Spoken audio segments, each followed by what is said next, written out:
Awadi, I'm so jolly. Glad to see you here. Glad to meet you too. Thank you for coming and thank you for accepting our invitation. Thank you for inviting me. Yes. Our topic today is a bit sensitive. Things of mental health were hard for us to understand. I hope by the end of today, dear viewer, we shall have learnt a lot from a special person in the name of Mr. Jolly Maglu. As they have introduced me earlier, our dear viewers, I'm Jolly Maguru, a member of SDA Church Chirombe. I love working with children and adolescents. Yes. Especially those with mental health problems. Yes. And I work at Butavika National Referral Hospital. Thank you very much. You're welcome. So today we are going to specialize. We are going to talk about children and adolescents, but in line with mental health, not so? Yes. I have a question here first. Mr. Jolly, who is a child? Who do they call a child? How can I define a child? A child, we can first look at a child according to our Constitution of Uganda. That's someone below the age of 18. Yes. But also we consider a child as someone below the age of 10, dependingly. But this is just someone who is fully under the care of parents. Yes. So they are not yet independent. They still need support, they still need love, they need protection, and they subscribe to the children's rights of the United So Nations. someone below the age of 10 is a child. Yes. Then who is an adolescent? We think those people are the same. Me as a layman, I think a child, he counts as an adolescent as well. Is that true or? Yes. An adolescent is also a child, except for those who are from 18 to 19. But as I told you before, our constitution says below 18 you are a child. But still, we look at an adolescent as it is a stage from around 10 years to about 19 years. That's according to World Health Organization. Yes. So it's just a stage of transition from being a child to being an adult. You're not an adult, but you're not a child. Yes. You feel you can reason, but you do not yet say that you're independent. You still need care, you still need love, you still need protection. Yes, that age of chasing around. I remember I was once in that age. Everyone. But I don't remember when exactly I was an adolescent and when exactly I was a child. But at least I was 19 one time. Yeah. No, I'm not there anymore. Yes. Yes, our dear Mr. Jolly. Another question. Do children or adolescents suffer from mental illness? Yes. Children and adolescents get mental illness. Especially the children. How can I know a child is mentally ill? You concentrate on the children. It is surprising, but about 20 to 40% of children and adolescents suffer from mental disorders. Unfortunately, this can go unrecognized because in our culture, we do not believe that children suffer, just to be specific where I come from, they do not believe that children suffer from mental disorders. So they look at it in different aspects of spiritual causes, evil related things, curses. They do not appreciate it as a mental disease or a normal disease. Yes. Yeah, actually even here where I live, it's hard to say that a kid is mentally ill. Even when you say that to a kid, I don't know how the parent will take you. You tell the child that your child is mentally ill. Because now it is hard. How can I tell? Especially now, let us go to adolescents. How do I know this child is mentally ill? Over the child is really stubborn. How do I tell the difference? Someone can do things when he's stubborn. Someone can do things when he or she is mentally ill. How do I tell the difference, me as a parent or as an onlooker?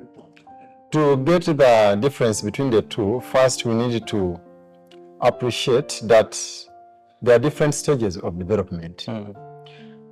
There are things that are expected to be done at a certain time. Yes. For example, children of about 2, 3, 4 years are expected to play as their routine. They are supposed to play, but we do not expect to find a 16-year-old playing like a baby, chasing around, climbing things, dancing. So when we appreciate different stages of development, it's easy to differentiate between someone who is just stubborn and someone who is mentally ill. For example, if you find a 10-year-old who only likes to play with 2-year-olds and they play the same style, they are almost reasoning the same, yes. They are doing the same things, even when you give them tasks, this 10-year-old is behaving exactly like a 2-year or 3-year-old. Yes. Then you know that there's a problem in the different stages of development in this child. So they could be having mental illness. Yes. Because now we have issues. A child can be good at escaping from school. A child can be good at chasing animals. The child wants to keep outside late hours. I thought in our culture here, such a person, normally the first option is when it goes to the extreme, I think we think of police or things of that kind. LC, police, have to put a strong hand on this child. Because ideally, in our culture, it is hard for us to know or to believe that a child can be mentally ill. What can we do to save many children outside? You talked of someone sleeping outside, Yes. someone beating animals, someone who is like defiant to the rules of home. We can look at this depending on the different age the person may be in. Most adolescents, if they are transitioning into adulthood, some of those things may come in. But you may find that someone is overdoing it and is against their control. And however much they try to control them, however much they try to help them, advise them, this is not going away. Yes. But what can tell the big difference is that this person, if they are stealing, they can steal even when they know they are going to be caught. Yes. It's like they have no reason when they are stealing. They can pay back at a time you don't expect. You find this 14-year-old beating up a 3-year-old as a payback because the father beat them also when they were punishing them. Yes. But the biggest unfortunate part of it is that these people, they miss school a lot, most times, because they will escape from school and no one will care to take them back to school in a positive manner. Instead, they will continue beating them until they just say, I've given up on this child, or they may take them to police. I've had cases whereby someone is having several scars on the body as a punishment for having such behaviors. But this child was not in control of their behaviors because they had a mental illness and they were acting under the influence of this mental illness. Unfortunately, is that many grow to adulthood without receiving help. And so you may find that may now define their personality. And most of people with such a personality that you may consider to be like antisocial type of personality, they spend most of their life in prison. And most of them may be in prison now. Yes. But when they miss the chance to be helped, when they were teens, to be guided, but also to receive well-organized approach to solving their mental health related challenges. You talked of helping this person. Yes. Now, when we look at a child and an adolescent as well, we do not look at them as in part or isolation. This person will look at them in form of a family because they are coming from somewhere. Someone is putting focus in helping them grow. So we go back to the family. And then we try to involve the family fully because it is the family that is going to look after this person. Admitting this person in a mental health facility does not help. This person needs a system to come in and surround in support. One of it is the family. The second part of it is the community. Because these children are caught, beaten up, some of them burnt because of seeing some things from some homes.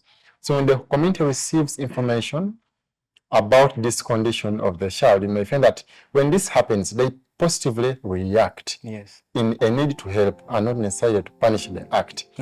But also we involve other sectors such as police, because the police needs to protect the child, but also needs to guide the community Yes.